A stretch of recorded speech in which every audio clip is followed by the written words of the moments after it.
si D ini sebelum dia meninggal, dia dah cerai hidup. Bukan cerai mati.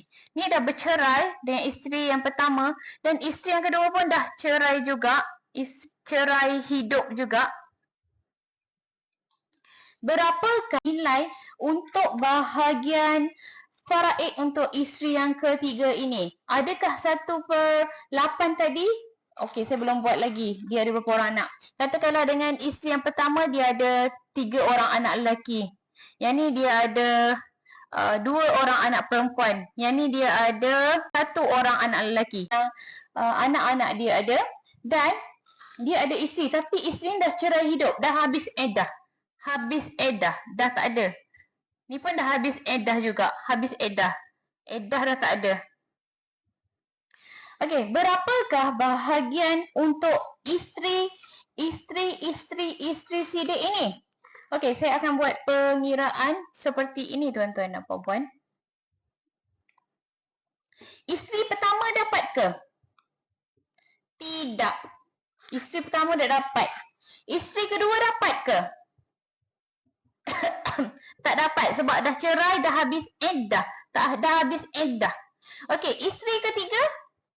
Isteri ketiga memang sah sebagai isteri dia, maka isteri ni akan dapat 1/8. Seorang-seorang diri dia sahaja. Sebab apa? Sebab yang isteri pertama dah cerai hidup, isteri kedua dah cerai hidup.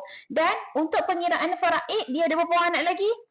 3 dengan 1 jadi 4 orang anak lelaki. Anak lelaki pertama, kedua, ketiga, keempat. Anak perempuan ada 1, 2. 2 orang anak perempuan. Kalau bercerai, anak-anak dapat juga ke Nurul? Ya, walaupun bercerai, walaupun mak ayah ni bercerai, anak-anak tu tak dapat bahagian faraid. Kita tak boleh nak salah faham.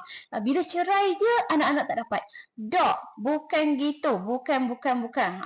Jangan salah faham. Walaupun ibu dan bapa bercerai, anak-anak tetap dapat bahagian faraid. Okey, kita buat pengiraan. Yang ni akan dapat asabah.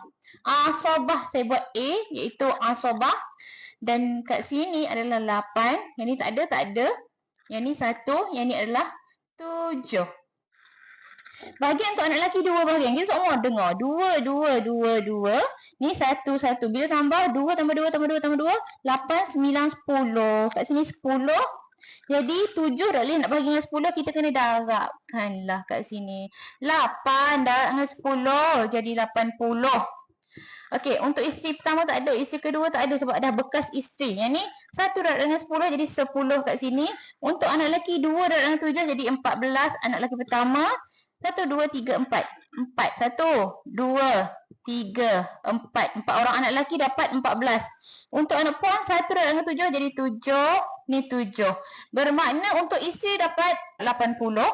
Untuk anak lelaki dapat 14/80. Ni 14/80. Ni 14/80. Ni 14/80. Dan untuk anak puan dapat 7/80.